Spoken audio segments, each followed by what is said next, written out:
Hello everyone, আসসালামু আলাইকুম। এটা হচ্ছে আমাদের ডগের খাবার। তো শিয়াম আর আলিফ কাটলো আজকে আমরা অল্প কয়েকটা মুরগি আনছিলাম। এগুলো হচ্ছে ডগের প্রতিদিনের খাবার। দেখি শিয়াম একটু হাতে উঠাও তো, উঠে দেখাও তো, এগারোটা উঠাও। হ্যাঁ, এগুলো হচ্ছে আমাদের প্রতিদিনের ডগের খাবার। তো এই যে শিয়াম নাও। তো এগুলো দিচ্ছে, যে আলিফ কাটলো, আলিফ আর শিয়াম এগুলো করতেছে।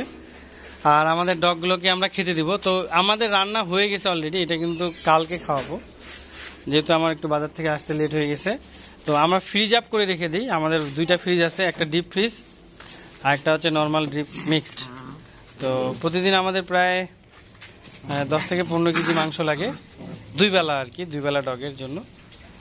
অরিও এদিকে আসো, অরিও কাম, এই যে অরিও।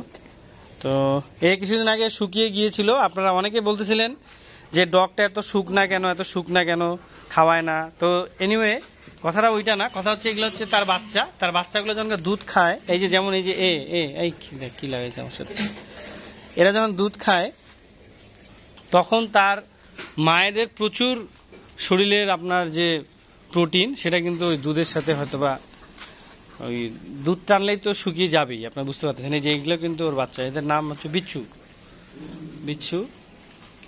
আর এটা হচ্ছে জার্মান শেফার্ড বেবি। আজকে এটা কিনলাম, বেলচাটা খুব ভালো একটা বেলচা, তাদের জন্য লাগে। তো আমাদের কাছে কোদাল টোদাল সবই আছে।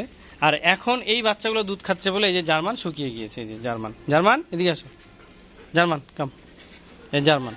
তো ব্যাপারটা হচ্ছে এদের কিন্তু প্রতিদিন আমরা 2 কেজি করে মাংস খাওয়াই এদের যখন বাচ্চা থাকে, এবং দুধ খাওয়াই।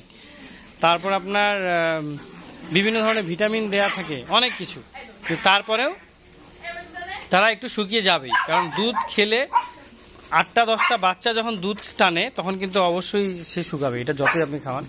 আর এইটা হচ্ছে বাড়ন্ত বয়স, যার কারণে এও এই যে বাড়ন্ত বয়সটাতে যেমন মানুষ শুকিয়ে যায়, ঠিক সেরকম এও শুকিয়ে যেতেই পারে, স্বাভাবিক। এ কিন্তু প্রচুর খায়। তো everyone, thank you so much. সকলে ভালো থাকবেন এবং দোয়া করবেন আমাদের জন্য। আল্লাহ হাফেজ, আসসালামু আলাইকুম।